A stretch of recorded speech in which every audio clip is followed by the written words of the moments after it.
Good evening, Suffolk Ram. Oh, Skazz. Welcome to episode 244 of the Round Nurse podcast. Scones, mate. Scones. Skazz, we've caught Skazz at a very delicate moment. He's eating his meal, his one meal of the day. Scones. Scones. Scones to you. Oh, mate. Delicious. Nom, Nom, nom, nom. nom, nom. Nom, nom. Oh, I really... Oh. That's, Masticating over the microphone. that's just one of those noises I really hate to hear. Oh! Screw you, Skazz. Screw you. Love you too, dude. How have you been, Skazz? I'm alive, mate. It's great. Yeah. I'm eating scones, so I'm a fat bastard. Yeah. Well good. Yeah. How about you? I'm How is fine. feeling older? Oh, well, you know, feeling older. I was going to say, you've briefly caught up to me, have you not? Briefly, yes. For about Child. 4 or 5 weeks. Stuff like that. I ain't got a clue. I don't even know what day it is. It's in my diary on my phone. It pings up at me. 40 in 2025 when our son turned 60. So apparently I'm 40 next year. So that makes me a number this year. There you go. Yeah. So briefly, we are the same age. Congratulations, man. I'm proud of you. Yeah. You've So- caught up. We have. Paul Skazz got to experience my wiring technology last week. He Weeks was a ago. master, right? My wife decided she was going to do the thing with the device right in the garden, and she went, Headspinner. and it went through the internet cable thing, right? And yeah, and I was like, Ram, I'm blind because I've lost my glasses, and I can't feel my hands. And I haven't got like any of my tools, so I haven't got any wire cutters. I couldn't find my soldering iron. I couldn't find any tape. I couldn't find anything. I was like, Ram, could you come over and help me fix the interweb nets, please? So Ram, And so Ram was like, Ram put on his cape.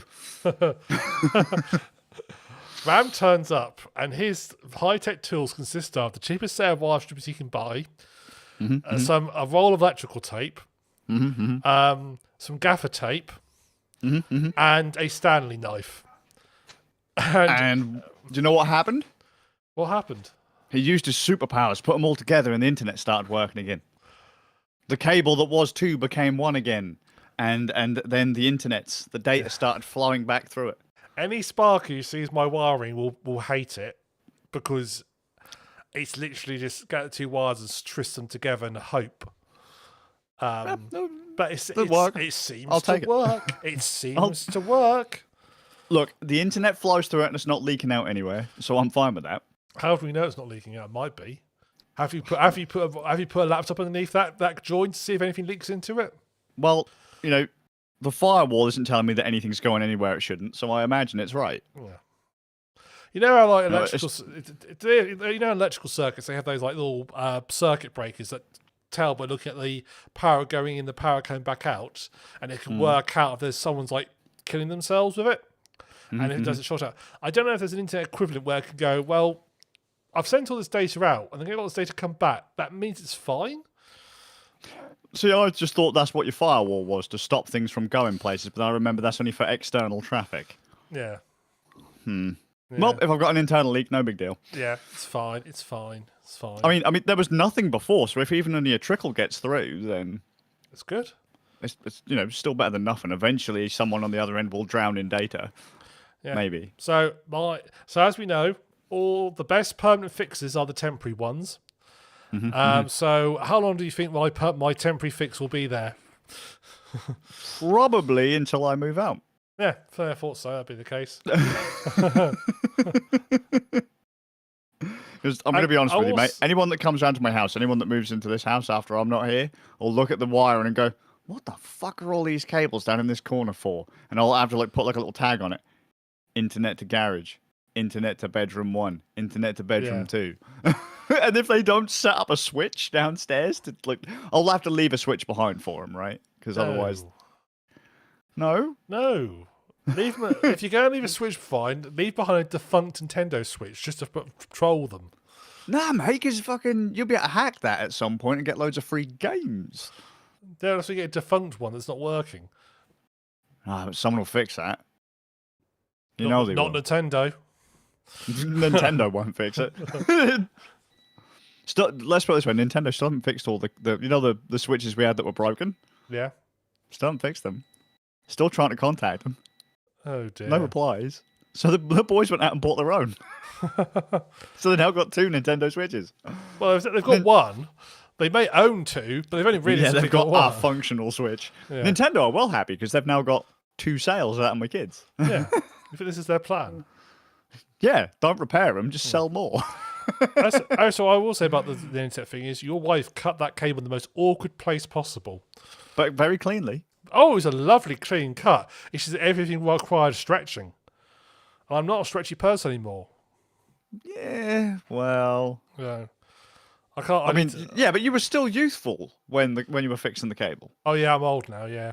You've only now hit old age, and the only reason you're old age is because you're the same age as me. So give it another month and a bit, or however long it's supposed to be, 2 months, whatever, and you'll be young again. Yeah. Because you'll be a different age to me. That's fair enough. I mean... That's how it works. And you know what exciting thing I did on my birthday week? Go on. I went to the Pig and Poultry Fair. And what did you see at the Pig and Poultry Fair? Lots of things. We talked some. We've Anything about pigs? Lots about pigs. Poultry? I'll come to the pig wanking machine. I'll come to that. Any fairs? Were Were there any rides? Yes. Yes. Were they fun? Well, they had you had the little igloo pig huts that you go sit inside and sort of oink about. They were fun. Right. They had they didn't call it a firing crate anymore, but like a firing crate. You go sit in that if you want. They had some tractors there. You go where you went and sat in and then arranged demos of. I was going to say, did you put 20p in it? Did it rock backwards and forwards? No, we should have been having one on demo so we can give it a try. Let's say as well as one of the pig igloos. We can get them those to try. As seen on Clarkson's farm. I can't watch it anymore because I haven't got Prime. Oh, sad face. Pirate's life for me. Well, apparently, there's on Clarkson's farm. He has a metal ring installed in one of these huts, and so they got this company's now sponsored by it, and there's a big thing saying now with Clarkson's ring. mate, we're deep in Clarkson's ring. Yeah, exactly. I went around all the AI places because I want to get some I want to get some. Everything's got AI now. Yeah, this is the other type of AI. Oh, artificial and similar. What about nation? Yeah, that's the one. Yeah, and I went to people who have the pig wanking machine. So you have. Do you think that's what that is? My washing machine is now able to artificially inseminate someone. No, I don't think so. This is a machine, and it's. Are you saying this is a different one? This is very different. And they need to start making this clearer. Well,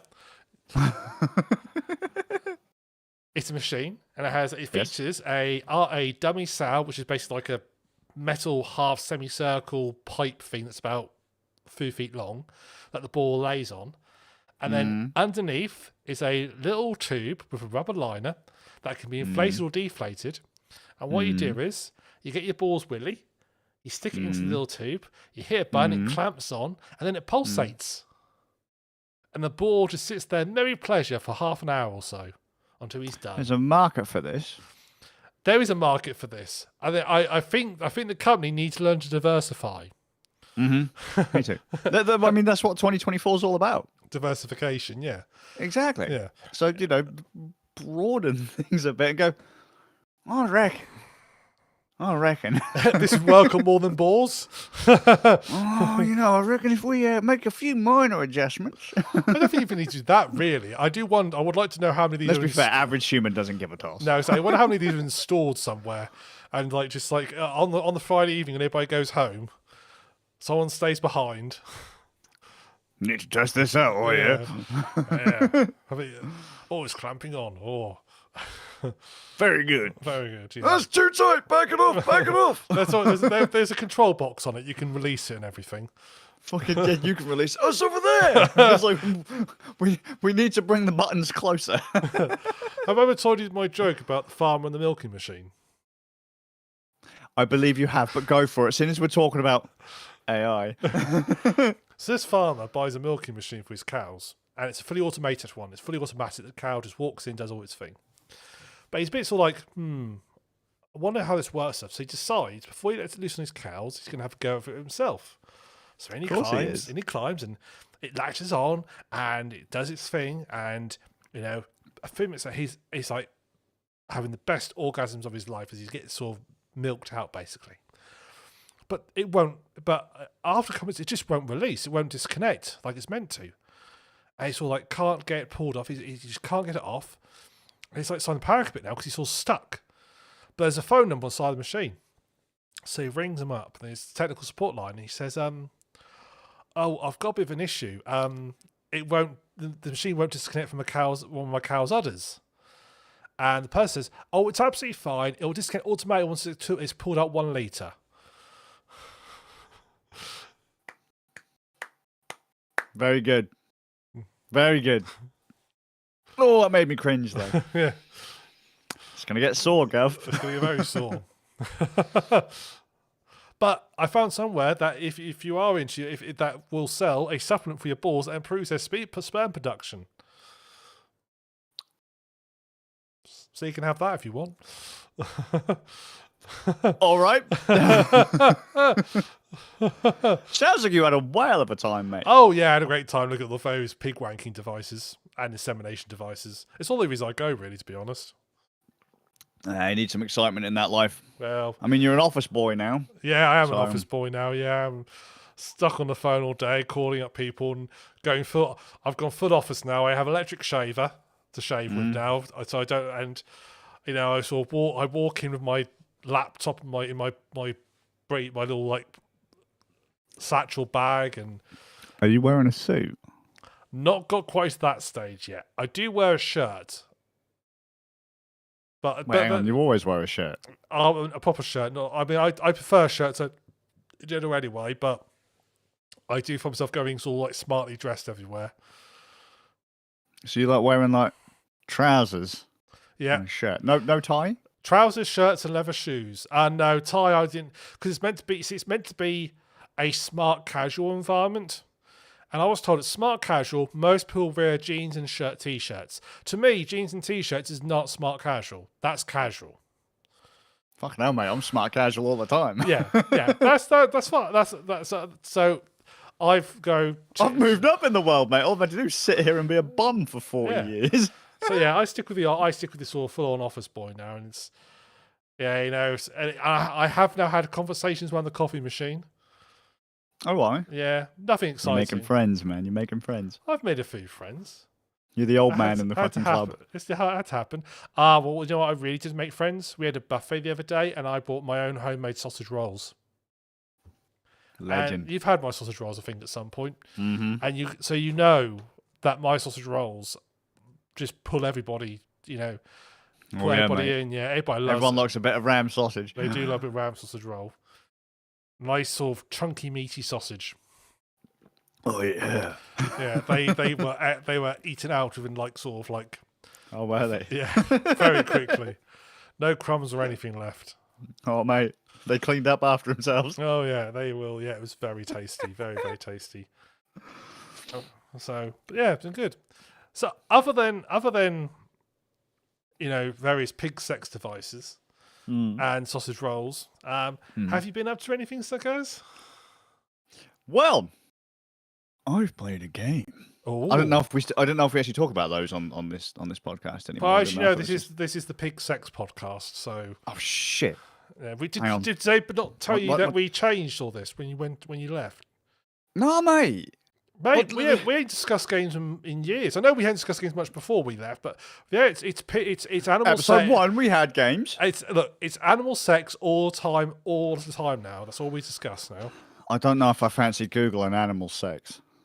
So all you need to do is tell us which animals you'll be watching have. So what animals will be watching having sex this week, Skazz? Well, hairless apes. Oh, they're boring. Yeah, I know.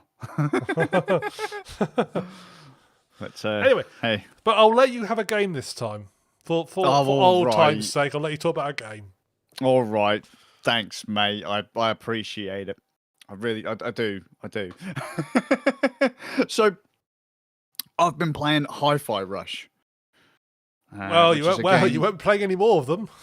Yeah, well, so It's good you said that. So I've been playing, or I played Hi-Fi Rush, developed by is it Tango Gameworks? Something like that. The Yeah. guys who did, they've done Evil Within, Ghostwire Tokyo.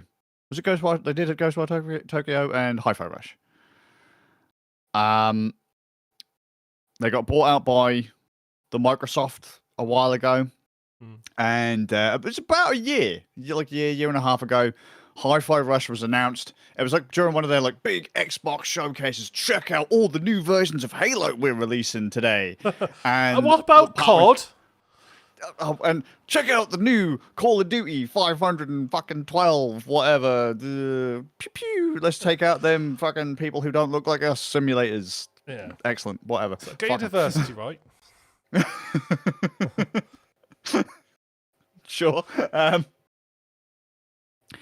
Partway through, they show like clips of Hi-Fi Rush, and everyone's like, "Oh, what the fuck is this? You know, this is different." And they go, "It's out now, like right now." After this like little announcement-y thing, it's out. You can get it. Play the game. And they're like, okay, that's cool. Like this little kind of smallish thing. It's not a big headliner or anything like that. What is it? So Hi-Fi Rush is like it's a rhythm game. It's a rhythm combat game. Rhythm combat. I wouldn't really say RPG, but I was thinking RPG because you can upgrade your character and all that stuff. But I'm being very broad now with RPG, as most people are. But yeah, it's a rhythm game. And you play as a character named Chai, who is he's got a crippled arm. And he dreams of being a rock star. And well, obviously, you know, he's only got one arm, so he can play the guitar. He wants to play guitar, and he can't.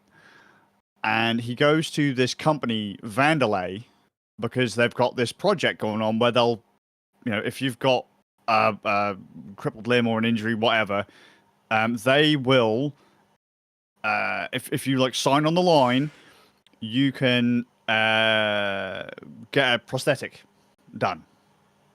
So you could, you know, in Chai's case, they'll take off his duff arm, they'll give him a robot arm. If you've got a duff leg, they'll give you a new leg or some enhancements or whatever like that, you know. But you have to sign on the line, and you're basically like a test subject for Vandalay. And so he goes in, they strip him down, he has to take all of his gear off, put all of his gear into like one of those little, like a prison basket, you know. Put all your stuff in the thing, and we'll push it off. Take your gown and go and have your surgery, and we'll see how it goes. The head of the company, the head of Vandalay, looks over Chai's paperwork, and he's like, "Yeah, this guy's he's a scrub, right? He's just trash. You just keep bringing me like these trash fucking people." And he finds Chai's. He's got an MP3 player with him, like a regular like media player, like not a phone or something like that, like an old school digital media player. And he picks it up out of Chai's basket, and he's like, "Yeah, these guys are fucking scrubs. They're trash." And he just throws it. He, like throws it over this, like he's on a walkway, like a metal walkway, like up in the overs. Throws it over the edge, and it kind of combines somehow. I don't even remember seeing it happen, but it kind of hits Chai as he's in this process to have this surgery to get the arm grafted to him. It hits Chai and combines with him, and it's now like his heart beats with to the beat of the music, to the pulse of music. The entire world, he resonates with the world, or the world resonates with him. I'm not entirely sure which. So that's why the game is a rhythm game.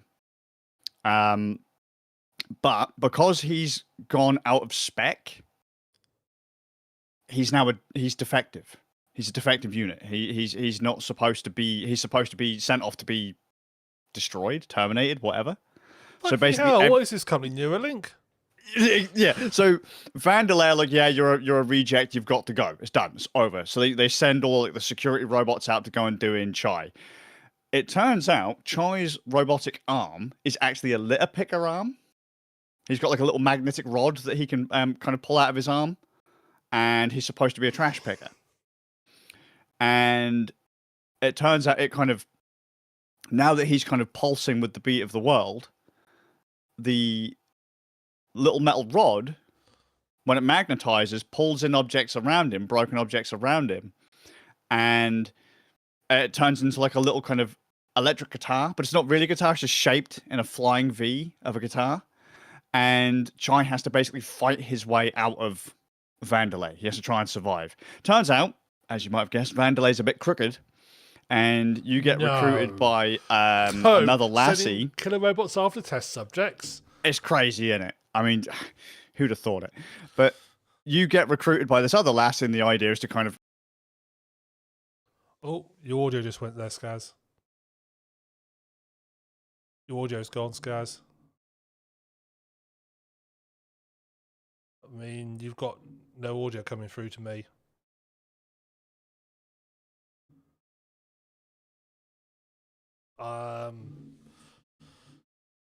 Yeah, there's nothing coming through.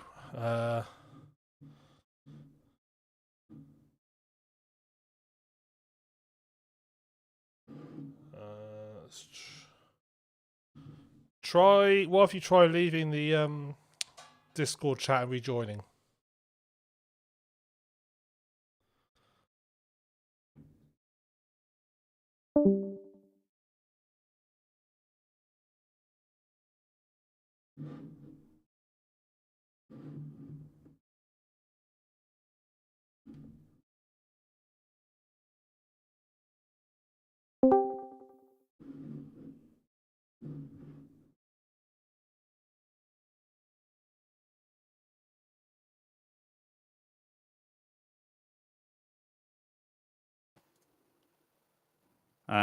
There we go. Discord says there's audio. No. There you go. Yeah. Very weird. Back? Yeah, you're back. Can you hear me? That's weird because my audio still says it's coming through just fine. Oh, that's very strange. No, I lost audio. Interesting. Yeah. I lost audio. Discord said there was nothing coming through on my end. That's weird. Discord on my end said it was fine. No, it's just nothing coming through on my end. I swear something's up with Discord. It's been behaving very weirdly lately. So, but the trouble is, there's not really a lot else we can use. No. We'll have to find something. Yeah. It's probably because they're scanning everything. Probably. It's all that artificial insemination technology they've got built into Discord now. No, I think what it is, I think Microsoft must have now bought Discord, and they heard you talk about Hi-Fi Rush, no. and they've realised that they can't, they don't want any more negative publicity around it, so they had to silence you.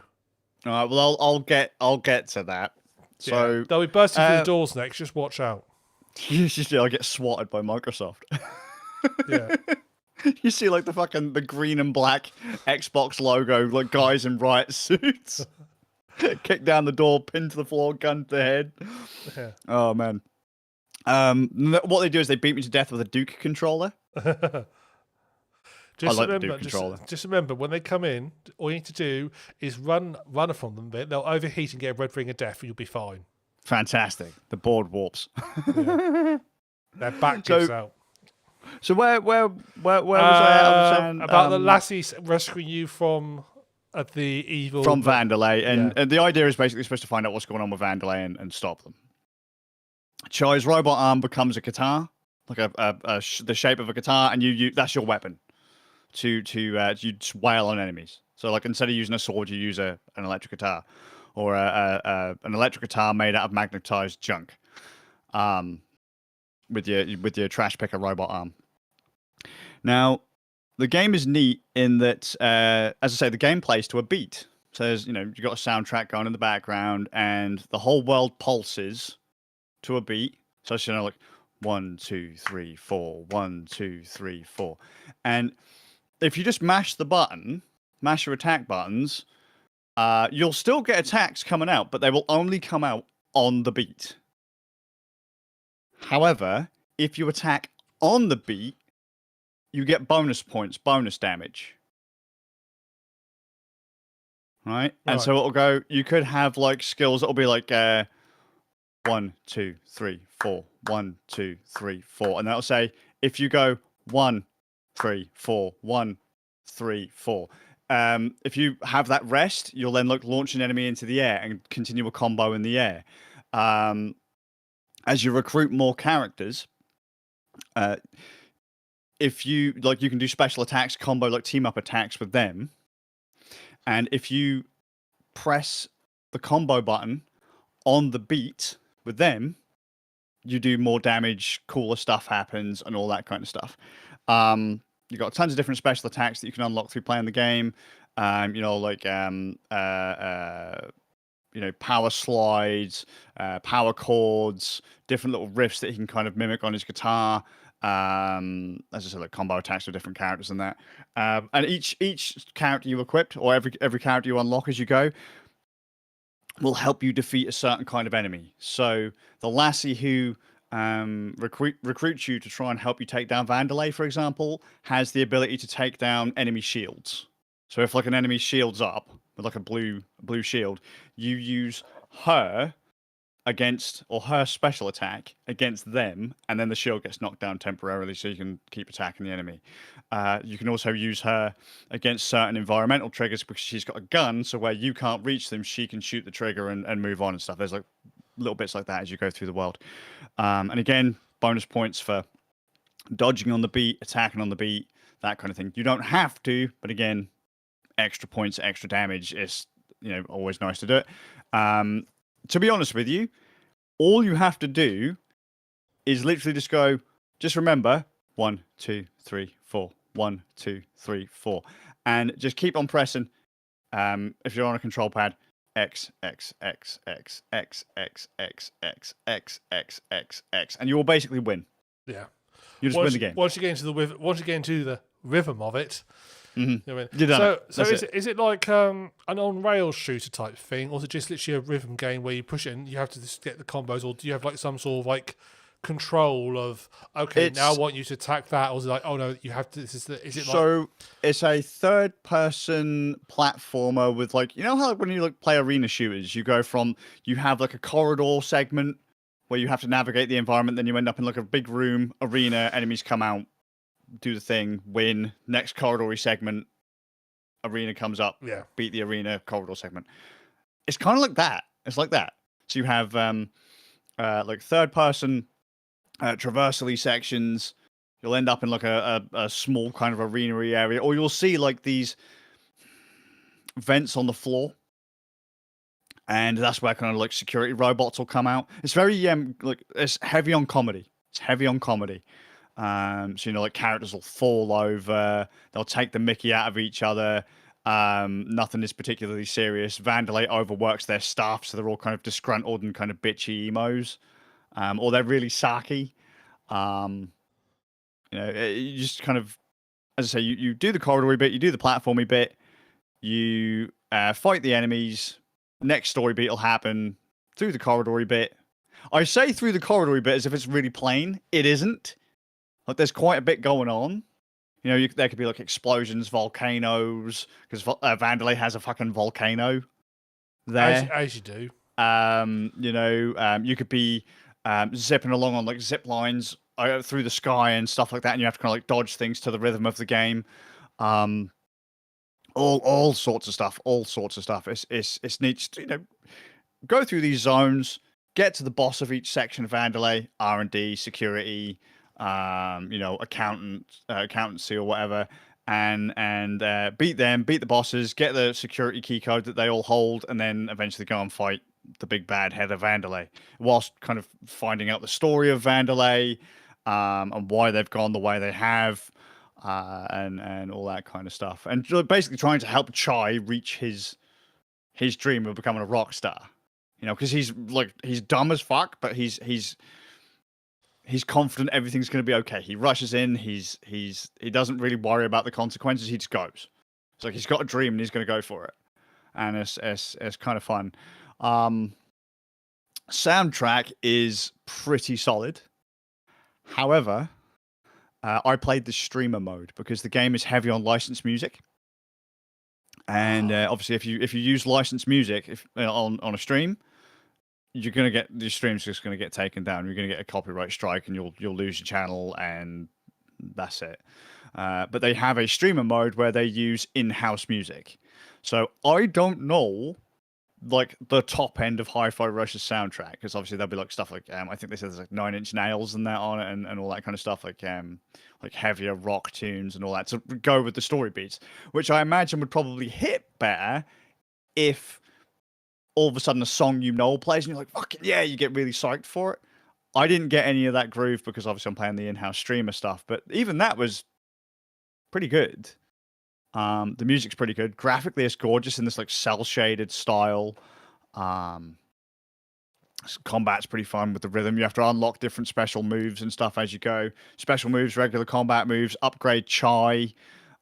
There's hidden objects on every level that you can find to power up Chai, more health, more special gauge, bigger combos when you have all the extra side characters and stuff. Really, really, really fun game. Lasts about 8 hours, maybe. You can get it for a couple bucks around the interwebs. Worth a try. Goofy, cheap, fun. However, I kind of avoided it when it first came out, just because I don't know. I weren't feeling the groove for it. You know when everyone kind of sucks the nugs of a game, and you're like, I don't want it because that'll be too overhyped, and if I don't like it, then like will the game be as good as the hype train? Usually not. So I try to avoid it. Kill games, Yeah, so I try to avoid it, you know. So a couple of my mates, when they go, "Oh, this game's fucking amazing! Check out Guild Wars 2. This thing sucks your dick and hands you like £50 notes every few seconds." It's like, I'm pretty sure it's not that good. Yeah. But then when you get to it, it's like, do you think it's amazing because you actually think it's amazing, or do you think it's amazing because everybody else is telling you it's amazing? And that's the groove. I will say, Hi-Fi Rush is solid. Yeah. Like it's not up there like a hugely amazing game, but it's funny. It is kind of fun. It's one of the more interesting experiences I've played in a while. But the trouble is though, because it's a rhythm game, once you get into that rhythm, it's kind of numb. But then that's when you have to kind of play it in harder difficulty modes and stuff to really kind of get the fizz out, because then it forces mechanics. There's a problem. Tango has been shut down. Near enough on the button to a year, I think, of Hi-Fi Rush being announced. Yeah. Microsoft kind of binned the studio off. Microsoft became all EA and went, let's go these studios that make really cool, good stuff. Yep. Then release a really good game under our banner, and then let's shut them down for reasons. Yep. And the most horrible part about it is it was like no more than like a day of announcing closure of this. They announced a few other studio closures. It wasn't just Tango, but near enough the day after closing the studio, Microsoft goes, what was it he said? I had a quote here early. I know which one you're talking about. It's something like, we're going to be we need more games like Hi-Fi Rush. Yeah. Like Xbox as a brand needs more games like Hi-Fi Rush directly after closing the studio. Where was it? Here we go. We've got it here. In May 2024, Microsoft Gaming President closed the fucking studio.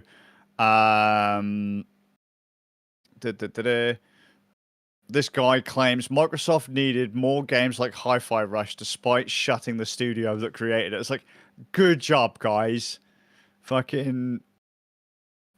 Can I say what I was sad about in the shutdowns? Go on. Arcane Austin, because they made Prey. Was it Tango, Arcane, Alpha Dog, and there was someone else whose name I don't remember. Yeah. But Prey was like one of the best immersive sim games of the last few years. They don't come up very often, but because they're quite. You're talking modern. 2017 Prey, yes. Right. Fantastic game, absolutely fantastic game, and Arcane been shut down. Got it, but never. I didn't go through it. What else did they do? They did Wolfenstein. They did. I think they did Redfall, which is a bit of a blight on them. Definitely. That was an Arcane studio? I think there wasn't them. I think because there's multiple Arcane studios. Okay, sure. And I think definitely it was made by the same people who did the Dishonored games, which I think is a different Arcane to the one who made Prey. Right. I think. Hang on, I'm gonna have to Google now.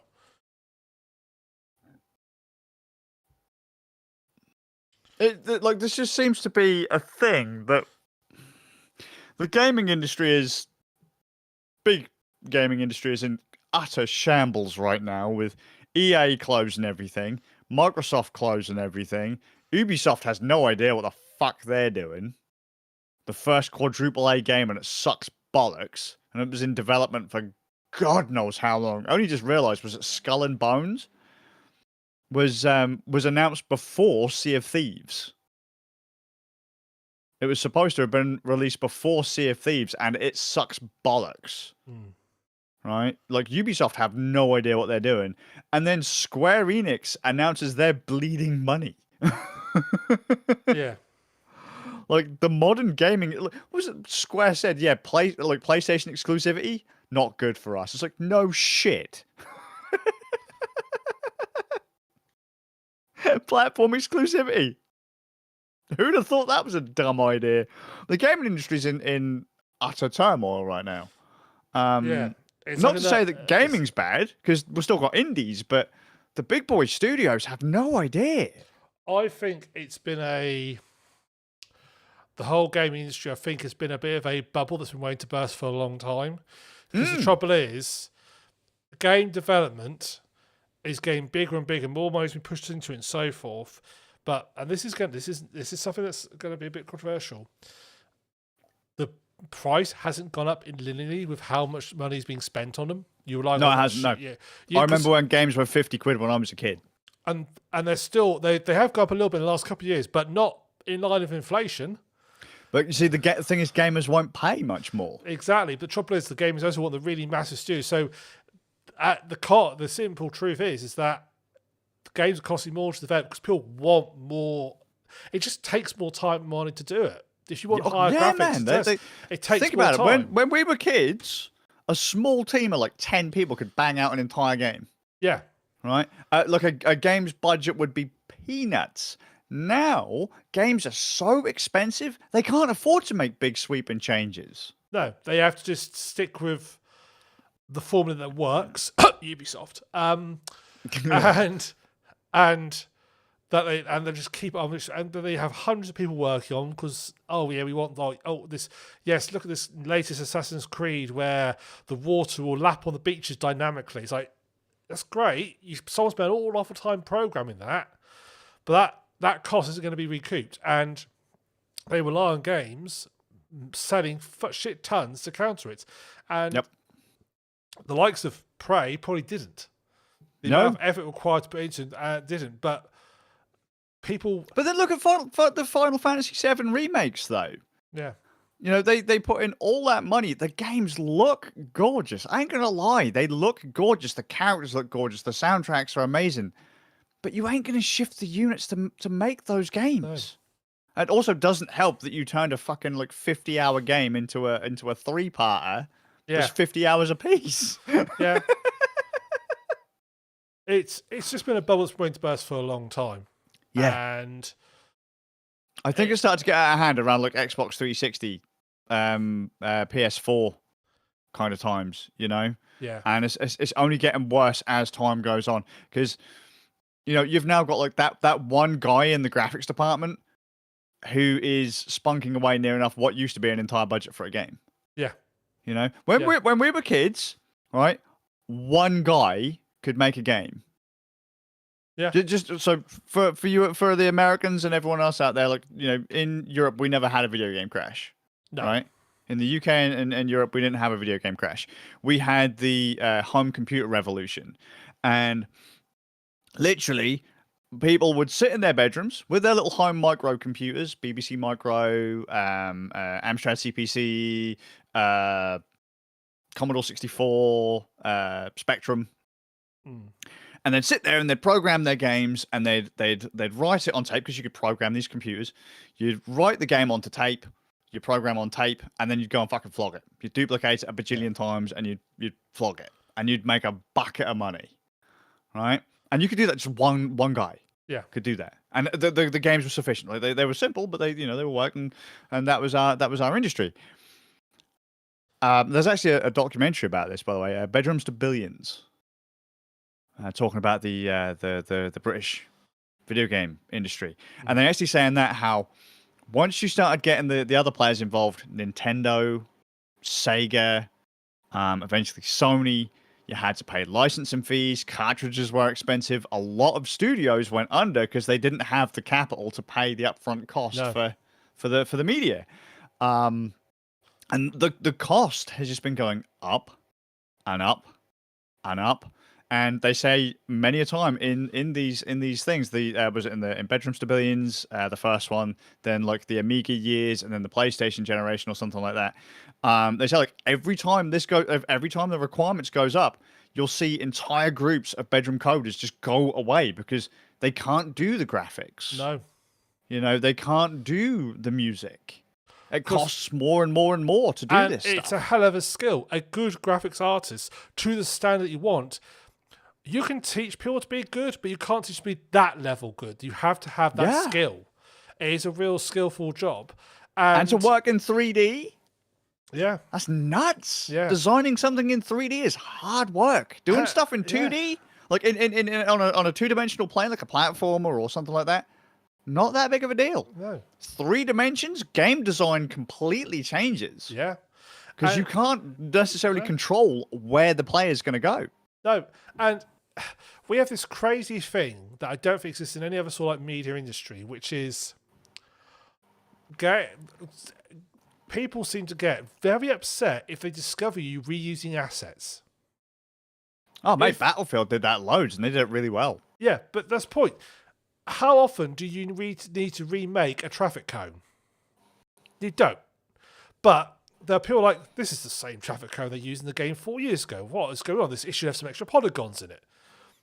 It's just insanity that we've got to the stage where people just want everything has to be basically scrapped and made from fresh.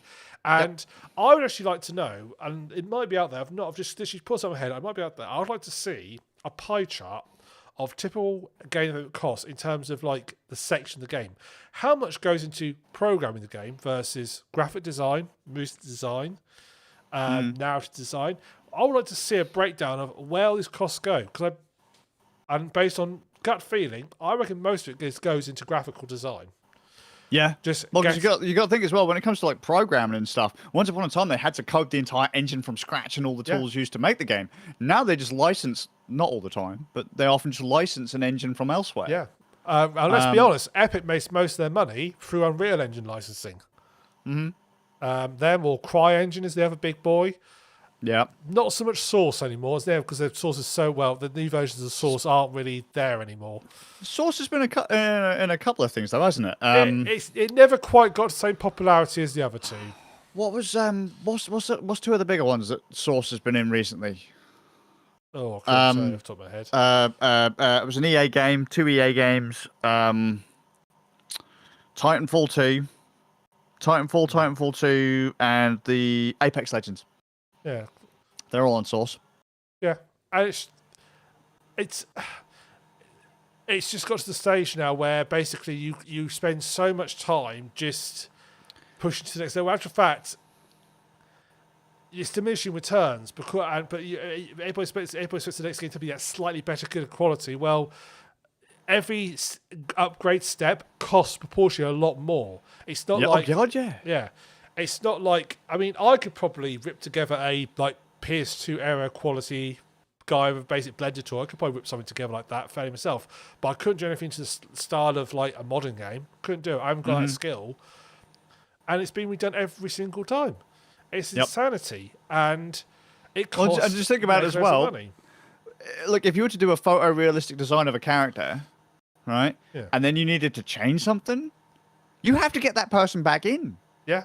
You could scrap tens of thousands, hundreds of thousands of dollars of work. Yeah.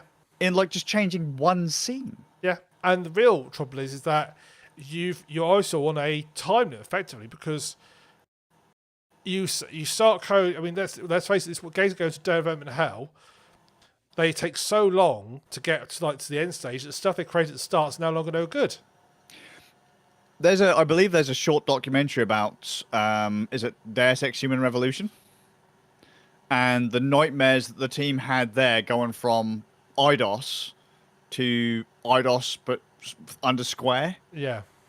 and kind of just how they were so rigid to get this game programmed and get it out that they'd missed bits without realizing it until it was too late. And Yeah. obviously they couldn't go back and say, Square, we need more time. We've screwed this. We screwed the pooch. We forgot something. Square ain't going to do that. No. You have to release it. This is why games need to get patched so much now. Mm. There's no time. There's no time, and there ain't enough People money. complain about day one patches and stuff, but it's only a day one patch because that game was finalized 4 months ago. Yep. I have to say that, you know, day one patches are fine, but I'd like to make it clear. You don't own the game, even if you buy a physical release, if it requires a day one patch. No. You just don't. Like you don't. There is no point buying physical games anymore. Yeah. Because you need everything needs to be patched. A lot of things need to be patched. There will be updates, bug fixes, content updates, all that kind of stuff. That stuff ain't on the disc. Yeah.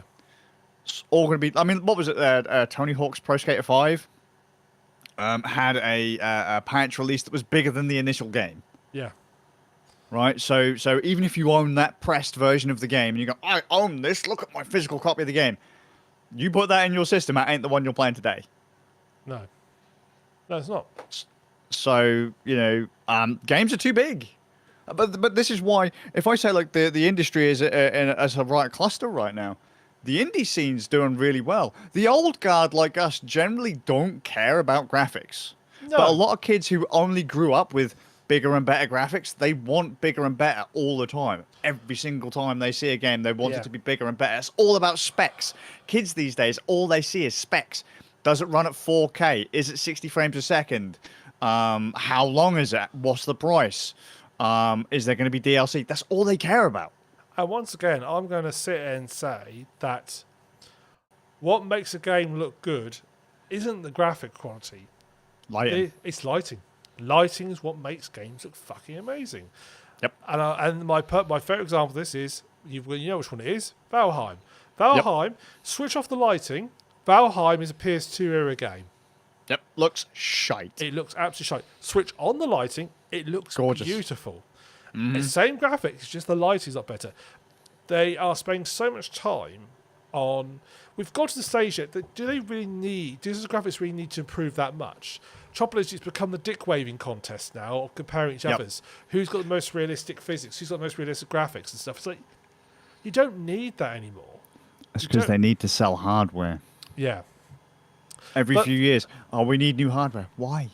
But let's put the hardware to something else. Let's put the hardware to what we use. Let's stop chasing the graphical dream. Let's look at, you know, frame rates. Let's make it running a lot smoother, so it looks prettier. Let's, you know, perhaps make the game more what better graphics? We could perhaps add some more complexity in the forms like more characters on screen, you know, stuff like this. Let's chase something more else. CPU cycles, better AI. Yeah, let's chase something else apart from this graphic. But all people care, actually, everybody care about is they compare graphics from one game to the other. I think that's because I think the trap happened was the graphical leaps early on, and we've had this discussion before, and we're going to have it again. The graphical leaps early on were immense. You compare PS1 3D games to PS2 3D games, PS2 to PS3, PS3 to PS4, that gap's narrowing. PS4 to PS5, is there really much of a gap there? Not much. It's diminishing returns. Well, look at launch PS4. Launch PS4 was a lot of remakes of PlayStation 3 games. Yeah. Yeah. And did they really look that much better? Diminishing returns have been hit, but for some reason people still keep pushing that boundary. It's like, we don't need to push that boundary anymore. We've got good enough. Let's start focusing on something else. But for so long, that was the yardstick that everybody used. And so people have got fixated to their heads, that's what they should be working on. I'll be honest with you, right? Like, PlayStation 5 Xbox Series games. I've said this before, right? I am bored to fuck of modern gaming because it's so expensive to make these games. They have to keep pumping out something that they know will sell.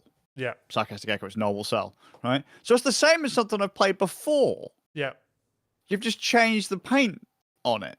It just looks different. They're all too scared to try something different. But you got to think, one failure could doom a studio. Exactly.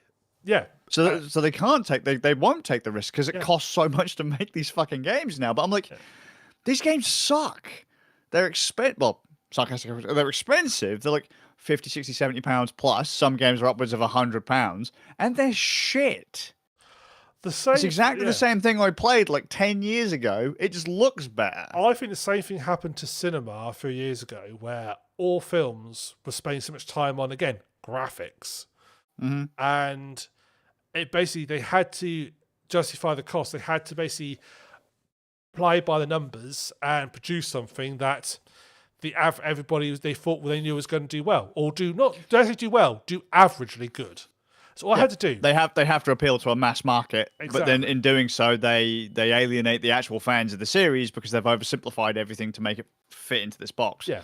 But that box isn't what made the original one sell to start with. But as time has got on, and it's actually coming easier to produce good quality graphics for films and stuff, because computer power's got powerful. You now have all these simulation engines that can do simulations for you and stuff. And because it's once you've got simulated once, it's done. It's not like it has to be simulated on the fly all the time, because it's a film. It's recorded once.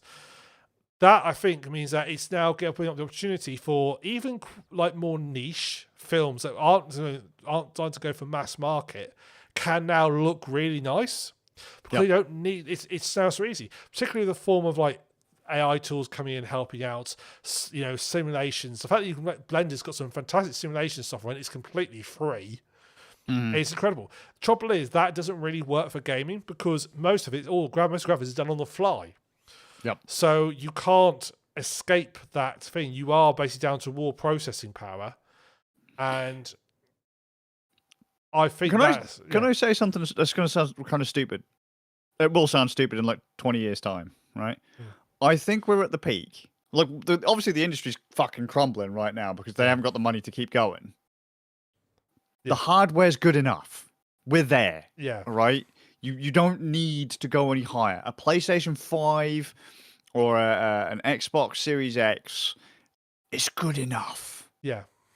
The PCs we have now, if you've got a machine like mine, with like a 3080 in it or something, or like you've got a 4060 or something, and you can push 1080p 60, 4K 30, whatever.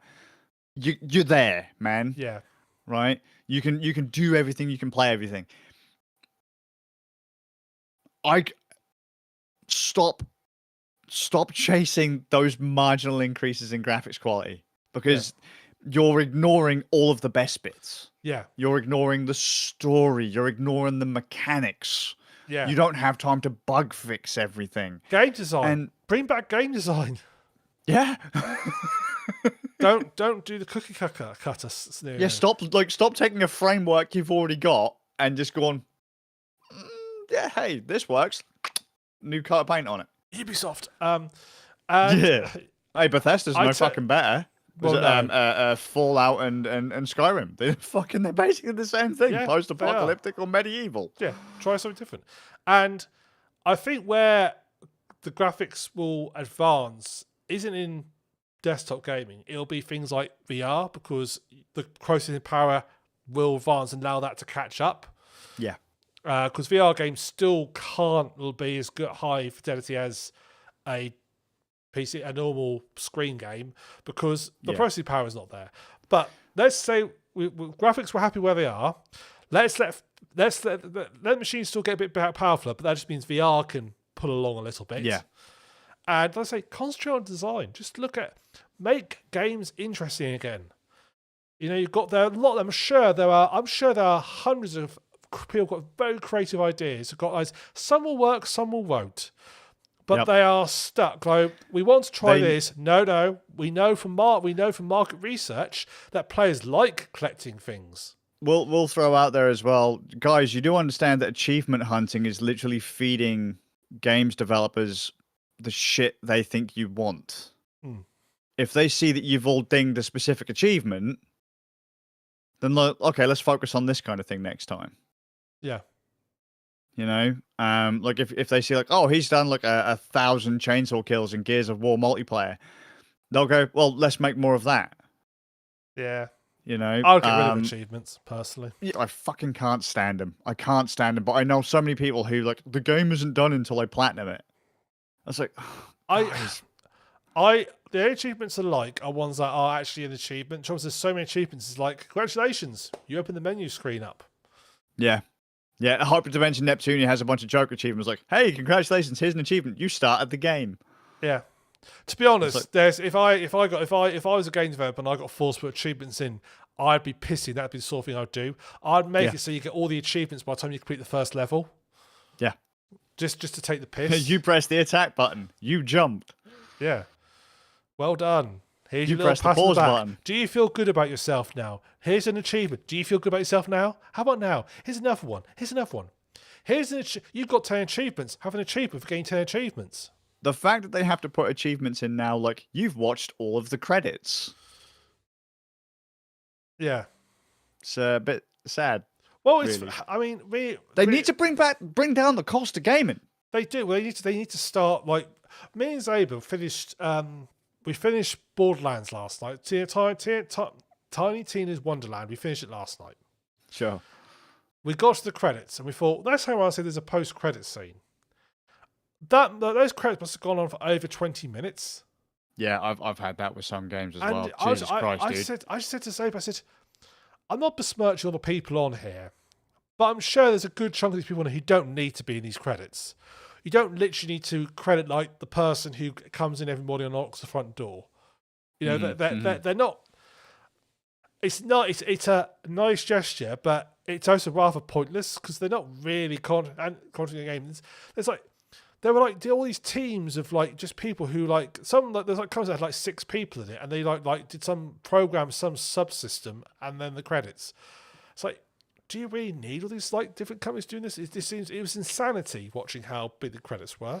It then makes you go, now I know where all the money's gone, or now I know why the industry's failing, because all these people need to earn at least 40 to 50k a year. Fuck it, the amount of marketing companies on there.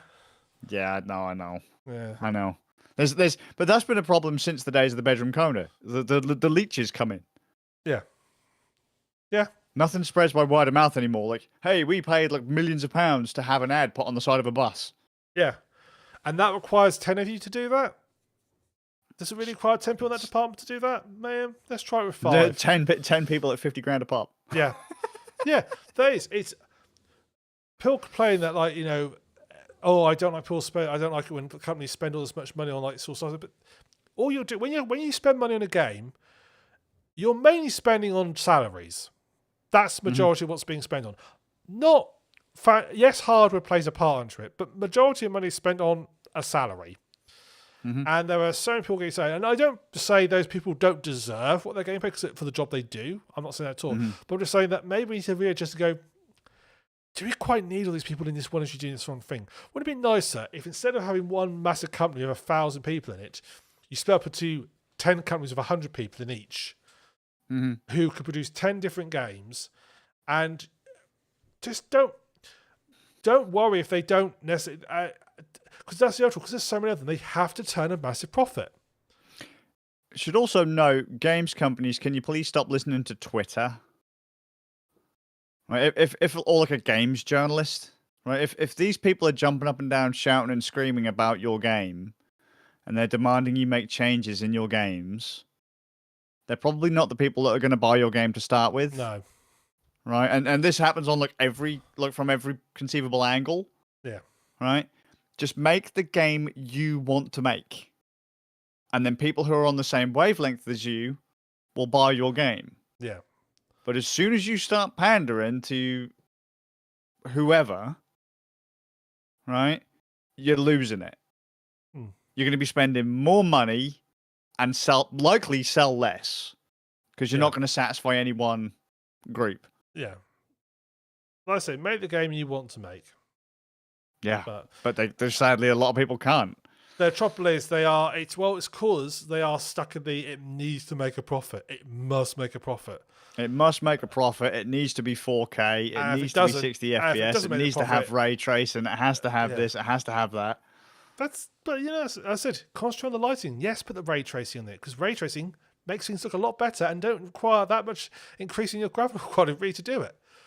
Just make games. Anyway, I think it's a rant over, isn't it? Yeah, sorry about it, mate. I know I went a bit off the rails. Just it drives me nuts.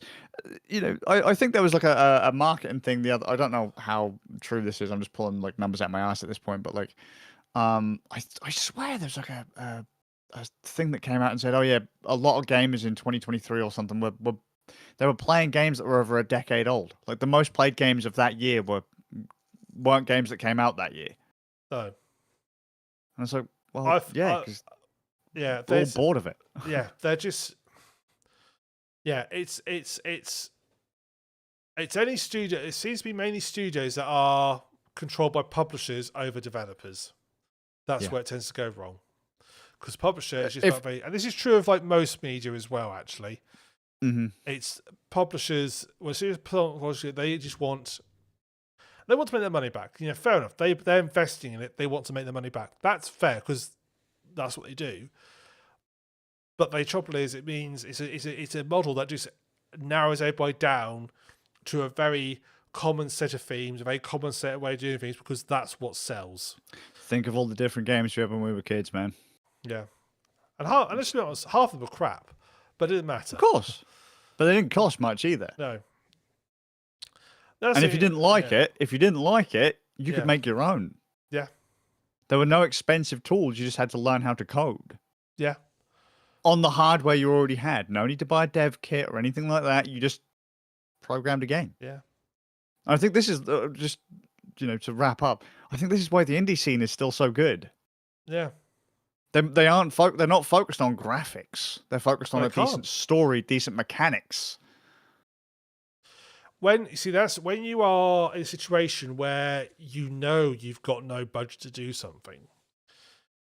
It forces you to do something interesting because you think when you feel that you've got infinite money because you've got some publishing and you've got millions and millions and millions of pounds, dollars, euros behind them. It feels like you've got infinite money right up to, but then it gets a stage of, well, we need to make all that back somehow. And if you don't, you get shut down. Yeah, you get shut down. Whereas, okay, there's 10 of us who work here. We ain't got budget, but our budget's like, whatever we can make from the last game. And we're just going to concentrate what we can do and make it work. And that's what you need to do. Gamers, stop chasing resolution, please. Yeah. Yes. Just please. Stop looking at a thing. If the game doesn't hit 4K, 60, 8K, whatever, I'm not playing it. It's shit. Stop it. There are lots of just think of the games you grew up with as a child. And dude, some of them didn't even hit 30. Well, just only the games that you grew up with playing that got you into gaming. Think how shit they looked. Does that mean you don't enjoy them anymore? Still great, most of them. Exactly. The ones you grew up and you enjoyed playing, you go back and they're probably great still. Well, they don't look that fancy. Nope. So get over it.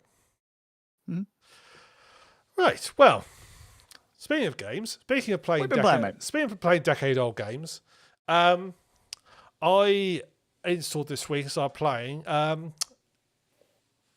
not the old Drew. Well, I played XCOM 2. Right. So XCOM there was a relaunch of XCOM back in 2012, I think it was. They made XCOM. Have you not already spoken about XCOM 2? Not XCOM 2, no. So XCOM 1. Oh. I've never played XCOM 2. Oh. And XCOM is well, I've been playing it. It's an absolutely fantastic game. It's a game that's basically split into two sort of sections. One section is a tactical turn-based shooter. The other section is a base or building game. In the first XCOM, so it was the first of the rebooted XCOMs, which is basically a remake of an XCOM from I think the late 90s, or maybe early 2000s. You are playing a organization called XCOM, who are basically trying to fight back against an alien invasion. The aliens are coming down, they've suddenly appeared and they're attacking. You start basically knowing nothing and having to sort of like research and gain technology, and you get better and more advanced. It always makes me a bit like Stargate universe. They start the organization is a normal military organization. They have nothing apart from basic weapons and stuff. But over the course of the series, they eventually get spaceships and stuff as time goes on, because they negotiate, they steer, they acquire technology and so forth. XCOM's like that. You start with basically just real basic equipment and weapons, and then you capture aliens. You analyze them. You find out what thing. You capture their equipment and technology. And you put it apart, and you learn how they do it, so you can make your own stuff that's better. And you get still like treadmill of gradual progression as time goes on. The whole time you're getting there is a time limit in the game. There's a clock that's basically counting down that you have to complete the game by. And XCOM is all about fighting off this alien invasion. XCOM 2, as a sequel, took the idea of, what if we imagine that the first game, the players lost? Which, actual fact, is the case of most people who played XCOM. They lost.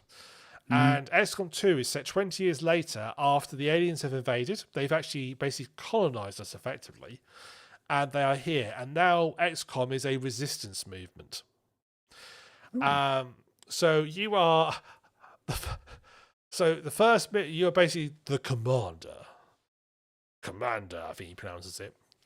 And at the start of the game is you got captured at the end of XCOM in the XCOM 2 universe, and you get found and rescued at the start of XCOM 2.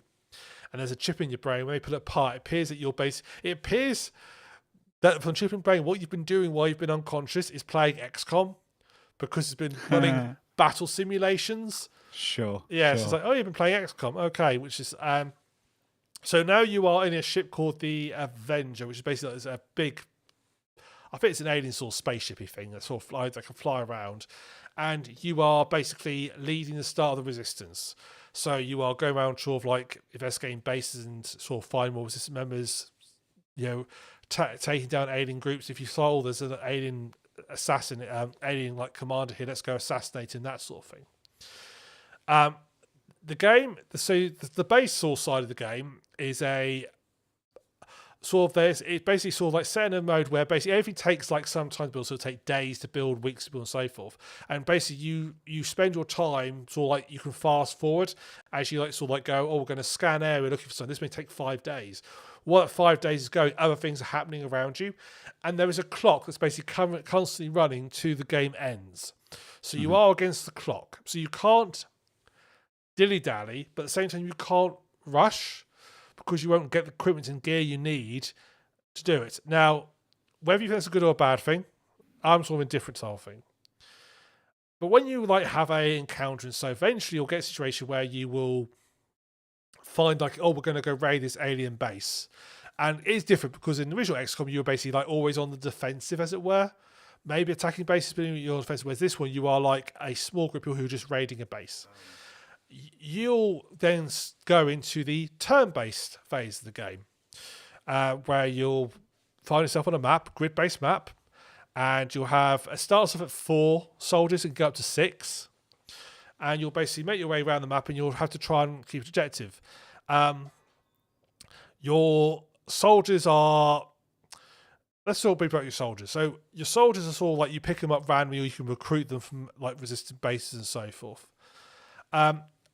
Unlike your soldiers, basically are not invulnerable. If they die on a mission, they're dead for good. They're out of the game. Love it. Yeah, it's good. It is. It's because when someone who you are really sort of like care about dies, it's really heartbreaking. Although it is devastating. It is absolutely fucking devastating. I mean, that character is dead now. I know. I found a British character. I can't remember. I think her name was Lucy. I recruited her, and it's like, yes, I've got a British character representing the thing. And she did a couple missions, and she got a promotion. She became a sniper. It's like, yes, the British character is going to be a sniper. The very next mission she went out on, she got killed. Oops. And I was like, no. And it's like, do I restart the mission? It's like, no. I'm Why did I get live this? with it. Like, I kind of started getting the virtual cop sound effects. Reload. So no, she's dead. I've got to accept it.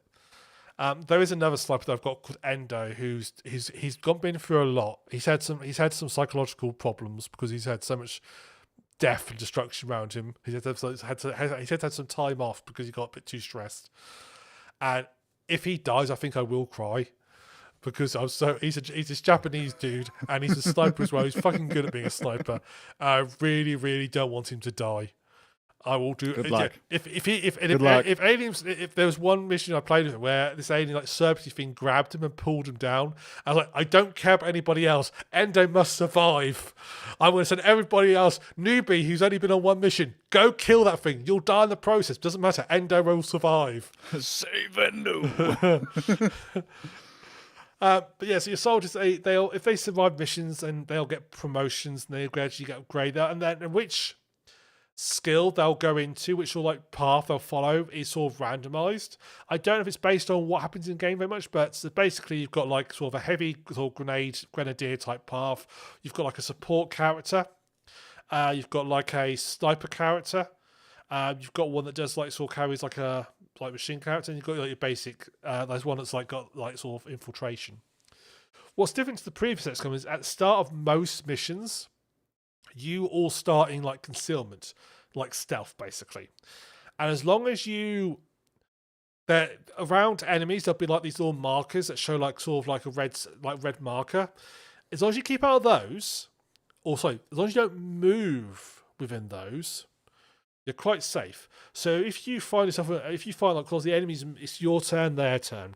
If the enemies move and they move like so that you're now in their range, as long as you stay still, you're fine. But it means you're effectively pinned down. So you start the game sort of very cautiously, sort of moving, get your open position, and like, okay, you'll try and set up an ambush. You might sort of like try, I see like this enemy group here. We get by the right position, we can like just ambush a lot of them, have them all out, take them out. Sometimes it works, sometimes it doesn't, because the game is when you sort of target when there's like a percentage chance of failing, the game will you'll have sometimes you will get 95% and you will miss because you are going to miss 1 in 20 times. But it feels like bullshit when it does. It's like, I know statistically I should miss occasionally, but it still feels like bullshit. The game does sometimes have a 100% chance to succeed, so you do have that now. Whereas the previous game, I think previous game 95 is the highest you'd ever go. There's always a chance you'd fail, which I can't. I like that. Yeah, I like that, but it's bullshit when it goes wrong. Yeah, it's bollocks when you miss, but I like that. It's like until I miss. Yeah. The one thing that I do and I don't, I most dislike.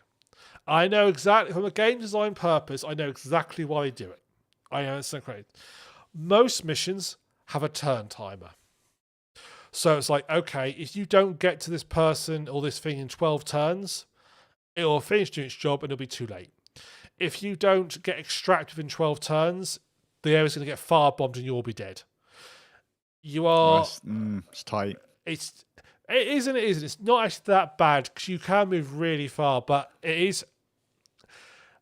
Because the game, if you come out of hiding too soon, the game, and you're not like sort of like careful and proper. If you can't, it's terms of it means you can't be super careful, you can't be super cautious in your movement around areas and so forth. Because if you are, you'll run out of time. But at the same time, if you're not super careful and cautious, the game will fucking punish you hard.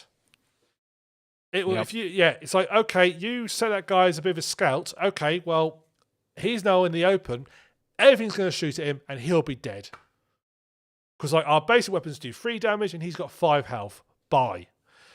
So it's just, and I don't like the turn timer. I don't like. You know me, Skazz. I'm a stealth player. I like softy, sneaky monkey type situations. I don't like the turn timer. It just. I know exactly why it's there. It's to stop you doing what I would like to do.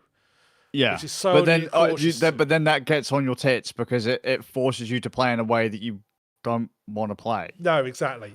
See, I have that with most other games where I sometimes like go, these games are mechanically bullshit because that's not what I want to do. You are now forcing me to do something that I don't want to do, even though I can think of another 20 options to do it. Yeah.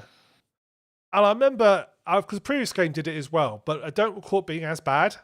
But it's been a long since I played the previous game. But I mean, there were missions where like the guy was like ran out of turns and he was literally one square away from getting into the evacuation ship. It's like he's literally one square away. He's there. You know, literally he's literally just pull him on board. He's there. It's just. They clearly didn't like him enough. No. The actual though turn-based gun part of it is really good fun. When it all goes wrong, it's hilarious, and things go. So I had this mission where we had to try and capture a enemy commander. You could kill him as well, but capture was the optional objective. And so I managed to quite sneakily get myself nearly there. I managed to take our food patrols, and one of my characters ran to the building. So like she was in the building near to him, but she's also near like a window. One of my other characters went and sort of like hitting his thing. He was like before getting ready to sort of take out an alien. This alien, like the little grey sectoid thing, moved and shot him and killed him. The character who's inside the base next to the one we wanted to capture, she panics. She goes into a panic state and starts running around. And when they're panicked, they'll randomly shoot at things. So what did she do? She randomly shot at my NPC and killed him. And then the mission says, okay, well, then the Christian says, well, it'd be nice to capture him, but he's dead now, but that's all right. That's one of those things. It'd be nice to capture him, but oh well. It's like, oh, whoops. I mean, at the time, it was like, no. Afterwards, it's like, that's quite funny. That's sort of the carnage that I like. I did have one sort of mission which I did get a little bit annoyed by, where which was like, that's fucking bullshit. I'm restarting this level. Which is where I tried to get a character to climb up top of a building, and his route pathing did something a bit weird. Rather than going like the slightly longer route, which would make sense, he went the slightly shorter route, which, okay, sure, it's fine. But the short route takes him right past a load of enemies into their view range. So he literally, it's like a pub. He literally smashes one window of the pub, jumps through, gets spotted, then smashes another window and jumps out. And you're like, what? Why would you do that? Why would you just risk assessment? I mean, just think from the enemy's point of view. They just stood there. A window smashes. A guy goes, runs past and smashes another one, gets out. They're thinking, fuck me, we're under attack. Health and safety gone mad. Yeah. These guys constantly smash windows. Again, nothing I'm trying to remember if it was in the first one, in the first of the remakes, is just how destructible the environments were. Because the environments are very destructible. You can throw a grenade and like blow like roofs off buildings and stuff, which is kind of handy. If like they've got turrets on them, you just blow the roof underneath the turret and it all comes down. So you just things can catch fire and start burning away and stuff. Which is, I had one poor guy who was trapped on the roof and the building was just gradually burning around him. I managed to get him off eventually. That sounds fun. But the game, the game is this mixture of, when it all goes wrong, it goes hilariously wrong, and also frustratingly wrong. But when it all comes together, when you execute a plan perfectly, when you have like, I'm going to do this, and this, and it all just comes together, it's like, yes. It's like a symphony. Yeah, it is. And then there's the opposite side of it where you think, this should work. Oh, there's my sniper's got an 8% chance of hitting. Oh, he's missed. Okay. Well, it's okay. This person's got a 9% chance and they're going to be fine. Oh, they missed. Now, see, that's always chaos. And you're like, right, this is the trigger event to get the whole thing to go. Yeah. And like, I don't know, the first one, bam. Like, if it misses, the whole plan you've just had falls apart. That entire turn is a waste, right? But then when you get midway through the turn, you're like, right, now it's this one. Yeah. Fucked it. Everything else goes completely wrong. You then have to try and recover from that if you can. Well, no, my team. Well, when it goes wrong and you have there was one mission where I saw and this one wasn't actually against the timer. Strange, it's one of the few ones that weren't against the clock, which is quite nice. So I was slowly making my way towards my enemy base, got into the base and sort of took out a few patrols. Another patrol, but where I've been, a patrol turned up and sort of coming from behind. It's like shit. So I started to engage them and sort of move some people to cover. But moving to cover, we like uncovered a part of the map, and there was another patrol there who suddenly spotted us, and so we started getting this pincer movement. It's like shit. Okay, what do we do? So our only option, because there was more than there was only like one guy left side that was behind us, was like we're just gonna leg it towards them, get behind cover, shoot them, and just hope we can like keep some distance between us and the things that the team that's following us, so we can keep cover behind us. Otherwise, we're exposed to them; they're going to kill us. This And feels so much like a Demio moment. Hey, look, that's the thing. clear path. Oh shit! It does play like Demio. It does play really like that. Well, Demio, sorry, plays very much like XCOM, as I should say. And I was playing. It did give me all that same feeling of Demio again, sort of moving around and so forth. I kind of would almost like if they did like a multiplayer version of XCOM, like be Demio fun. style, because that would be cool if we could all like me, you, and Zaba could play this XCOM style game together. Could you imagine the horror of that? Yeah. I watch your characters get killed because there's no reviving a character. They die. That's it. Game over, man. I'll get so sad. And no one will survive. It is, but honestly, I'm thoroughly loving it. Loading up, playing it, and just sort of like there's that moment of time where it's like I'm watching the level and I'm seeing something happen and go right.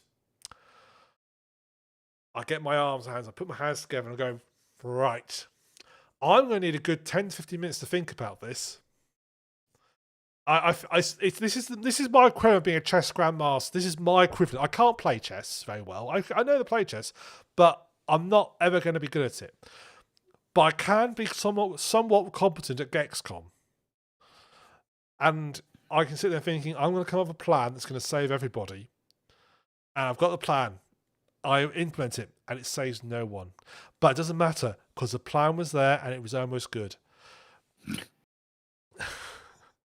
Yeah. XCOM 2. XCOM 2 is, really good game. The turn time is probably the only thing I despise about it.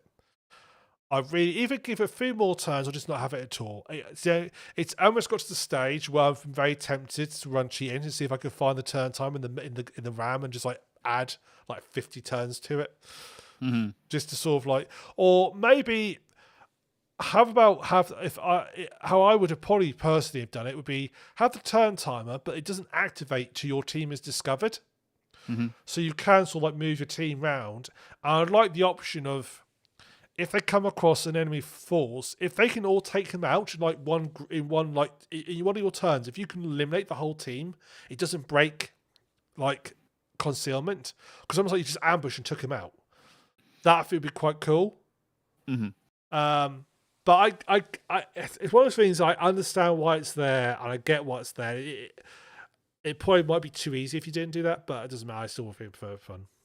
But honestly, yeah, I wonder, because they did release a new XCOM, XCOM Chimera Squad, which is it's sort of like it's a spin-off from the XCOMs, because it's more it sort of moves away. It's still turn-based combat, but it moves away from like the base side of things. Yeah. So it's a spin-off to it. So it's not the sort of like, and a lot of people didn't like it for that reason, because it's more like just the sort of strategy and combat and action side of it.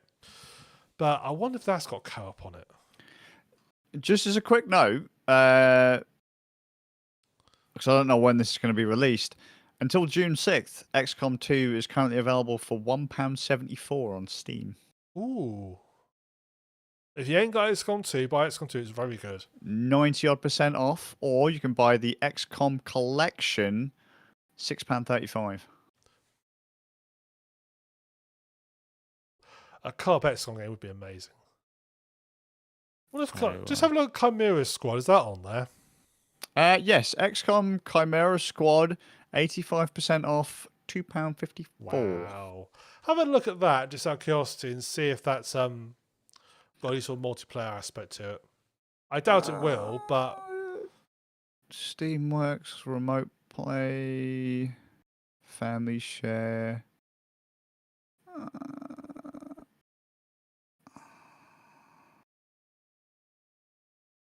I have no fucking idea. oh, that's a shame. Multiplayer XCOM would be awesome. That would be Demi all over again. Yeah. I mean, they all look fun. Oh, I mean, they all XCOM 2, I remember looking absolutely beautiful as well. It looks really nice. I mean, it's a bit, but actually, it goes by thing. It doesn't. I don't think at the time it looked like the most fantastic graphics, but it's more than good enough. Oh, yeah, sure. Yeah. But again, when things start blowing up and the shiny start happening. Yeah. Yeah, honestly, it's worth playing for the chaos that comes through when it all goes horribly wrong. It's worth playing for that alone. Sure. I mean, so just in case, XCOM Enemy Unknown, so XCOM 1, is currently going for about 74 pence. Fucking yeah, that's cheap. XCOM 2, as I just said, is £1.74. And Chimera Squad is £2.54. It's basically by the sort of more recent free games, like less than a fiver, pretty much. Yeah. And if, for me, at least, where are we? I can buy a bundle collection. XCOM Ultimate, the Ultimate Collection bundle, it's 89% off.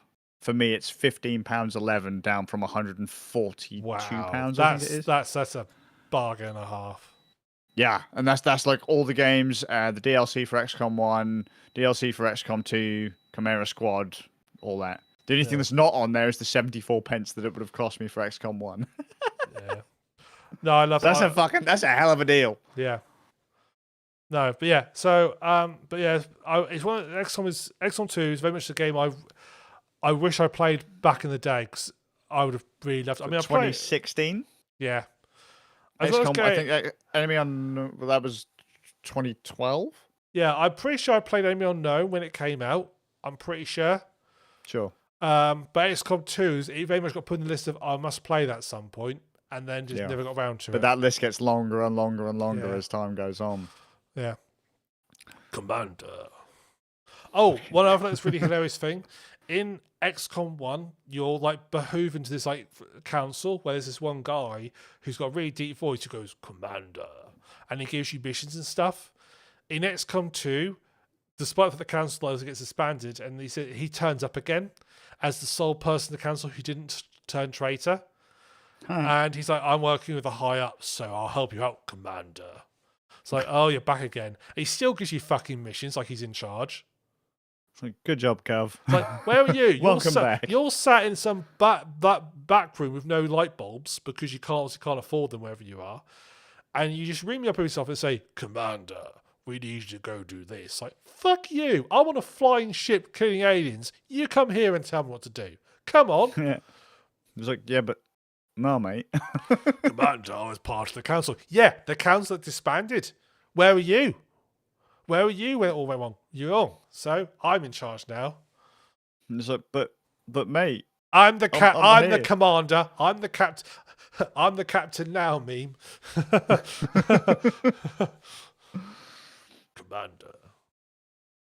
I might have to play him, to be honest with you, because I've got XCOM. Again, though, it's one of those games that's kind of like, I've played games like this, and then I put it on the backlog. Because I think in the end, I went and played Valkyria Chronicles instead. Yeah. Which is another like turn-based strat. Yeah. Which is fun if you haven't played it, play it. Yeah. I got quite far in the original XCOM. I got to the stage where I had my sniper had a jetpack. And Did you ever finish it? I got very close to the end, but I never got around to finishing it. She had a jetpack, and I just basically climbed off the tallest building I could find, hit a button, she'd go up and fly, and just shoot anything from anywhere on the map. It was amazing. Also, in the original XCOM, I did rename all the characters. You rename all the soldiers. I renamed them all after my friends. So that was heartbreaking. Why did you not finish it? I don't know. You asked back in 2012. I can't remember. All right. I'll make the time machine. That's 12 years ago. I don't remember that far back. Rocking. But I got quite far. I definitely got quite far along in it. I got to the point where like most of my soldiers are really heavy armors, because there is that sort of like, there's that stage where actually as time goes in XCOM, it gradually, slowly, you do start to catch up, and then eventually start to sort of like overpower in a good way. It's what's tend to do. There'll still be some really nasty threats, but you get to the stage where it's like, okay, we're fucking coming for you now. We've got fucking massive armor, terrible shotguns. Some of our troops are psychic now to mind control your guys. You mind control us. We can mind control your guys. And we're just going to... We've got a flying sniper. We're going to come fuck your shit up. Commander. Fucking hell. I might see if I can get a soundbite and have it on my phone, just for like, I don't know, when emails come in or something. Commander. I can just imagine the what's it called, where everyone gathers, the water... Count the water cooler. The water cooler conversation. And then you get the fucking... That goes off. Commander. And someone goes, oh, mate, you're an XCOM fan. I am an XCOM fan, Commander.